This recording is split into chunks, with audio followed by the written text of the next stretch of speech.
স্বাগতম। আজ আমরা আলোচনা করব অ্যাকশন থ্রিলার মুভি ট্রান্সপোর্টার ২ নিয়ে। পেশাদার ট্রান্সপোর্টার ফ্র্যাঙ্ক মার্টিন এবার এক মারাত্মক ষড়যন্ত্রের জালে আটকে যায়, যেখানে একটি প্রাণঘাতী ভাইরাস পুরো শহরকে ধ্বংস করতে পারে। তাকে শুধু একজন নিরপরাধ শিশুকে রক্ষা করতে হবে না, বরং সময়ের সাথে লড়াই করতেও হবে। এরকম আরও মুভি সম্পর্কে জানতে ছোট টিভি বাংলাদেশ চ্যানেলকে সাবস্ক্রাইব করুন। চলুন শুরু করা যাক। ফ্র্যাঙ্ক মার্টিন এবার একজন ব্যক্তিগত ড্রাইভার হিসেবে কাজ করছে, যেখানে তাকে প্রতিদিন বিলিংস পরিবারের ছোট ছেলে জ্যাককে স্কুলে আনা নেওয়া করতে হয়। সবকিছুই স্বাভাবিক মনে হচ্ছিল, কিন্তু তার অভিজ্ঞ চোখ বুঝতে পারে কেউ একজন তাকে নজরে রাখছে। যদিও সে বিষয়টি গুরুত্ব দেয় না, তবুও তার মনে একটা সন্দেহ দানা বাঁধতে শুরু করে। একদিন স্কুল থেকে ফেরার সময় হঠাৎই ফ্র্যাঙ্কের গাড়ি আক্রমণের শিকার হয়। একদল সশস্ত্র আত্মাই তাদের ঘিরে ধরে, আর নেতৃত্ব দিচ্ছিল রহস্যময় লোলা। ফ্র্যাঙ্ক সেখান থেকে পালানোর চেষ্টা করলেও লোলার সঙ্গে মারাত্মক ফাইটের মধ্যে পড়ে যায়। ফ্র্যাঙ্কের চোখের সামনেই তারা জ্যাককে অপহরণ করে নিয়ে যায়, আর সে কিছুই করতে পারে না। অপহরণের পেছনে ছিল ভয়ঙ্কর ষড়যন্ত্র। গিয়ানি নামে এক অপরাধী জ্যাকের বাবার এক ভাইরাস নিতে চায়। এটি এমন এক ভাইরাস যার কোনো প্রতিষেধক নেই, আর একবার এটি ছড়িয়ে পড়লে হাজার হাজার মানুষ মারা যাবে। গিয়ানি পরিকল্পনা করেছে বিশাল অঙ্কের অর্থের বিনিময়ে এই ভাইরাসের নিয়ন্ত্রণ দেবে।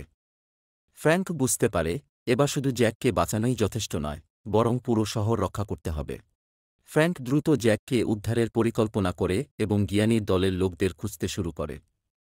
সে একটি গোপন আস্তানায় প্রবেশ করলে সেখানেই এক বিশাল লড়াই শুরু হয়। আত্মাইদের পরাস্ত করে সে পালানোর চেষ্টা করে, কিন্তু গিয়ানির লোকেরা গাড়ি ও হেলিকপ্টার নিয়ে ধাওয়া করে। এক ধ্বংসাত্মক গাড়ি চেস, সেতুর ওপর দিয়ে লাফ, গাড়ির বিস্ফোরণ ও প্রতিপক্ষকে দিয়ে সে পালিয়ে যায়। ফ্র্যাঙ্ক জানতে পারে প্রতিষেধক একটি গোপন ল্যাবে লুকিয়ে রাখা হয়েছে। সে দ্রুত সেখানে প্রবেশের চেষ্টা করে, কিন্তু চারপাশে সর্বোচ্চ নিরাপত্তা ব্যবস্থা ছিল।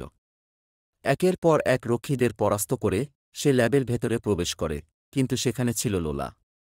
এবার লোলার সঙ্গে তার আরেকটি মারাত্মক ফাইট শুরু হয়, যেখানে লোলা তার ক্ষিপ্রতা ও অস্ত্রের দক্ষতা দিয়ে ফ্র্যাঙ্ককে পরাস্ত করতে চায়। ফ্র্যাঙ্ক লোলার আক্রমণ প্রতিহত করতে করতে এক পর্যায়ে লোলাকে হারিয়ে দেয়, কিন্তু তখনই গিয়ানি পালানোর চেষ্টা করে। ফ্র্যাঙ্ক বুঝতে পারে এখনই তাকে শেষ করতে না পারলে সে আবার ভয়ঙ্কর কিছু ঘটিয়ে ফেলবে। গিয়ানি পালানোর জন্য এক প্রাইভেট জেটে উঠে পড়ে, কিন্তু ফ্র্যাঙ্ক তাকে থামাতে বিমানেই উঠে যায়। বিমানের মধ্যে তাদের মধ্যে হাতাহাতি হয়, যেখানে গিয়ানি একাধিকবার ফ্র্যাঙ্ককে মারাত্মকভাবে আঘাত করার চেষ্টা করে। তবে ফ্র্যাঙ্ক শেষ মুহূর্তে এক ভয়ঙ্কর স্টান্ট করে গিয়ানিকে প্লেন থেকে ফেলে দেয়, আর গিয়ানি মারা যায়। গিয়ানির মৃত্যুতে ভাইরাসের আতঙ্ক শেষ হয়নি। ফ্র্যাঙ্ক প্রতিষেধক নিয়ে দ্রুত জ্যাকের কাছে পৌঁছে এবং ইনজেকশন দিয়ে তাকে পুরো শহরকে বাঁচায়। এভাবেই শেষ হল আজকের দুর্দান্ত অ্যাকশন মুভি ট্রান্সপোর্টার ২/২০০৫। এই মুভিটি অ্যাকশন প্রেমীদের জন্য এক অনন্য অভিজ্ঞতা, যেখানে জেসন স্ট্যাথামের অনবদ্য পারফরম্যান্স মুভিটিকে করেছে আরও রোমাঞ্চকর।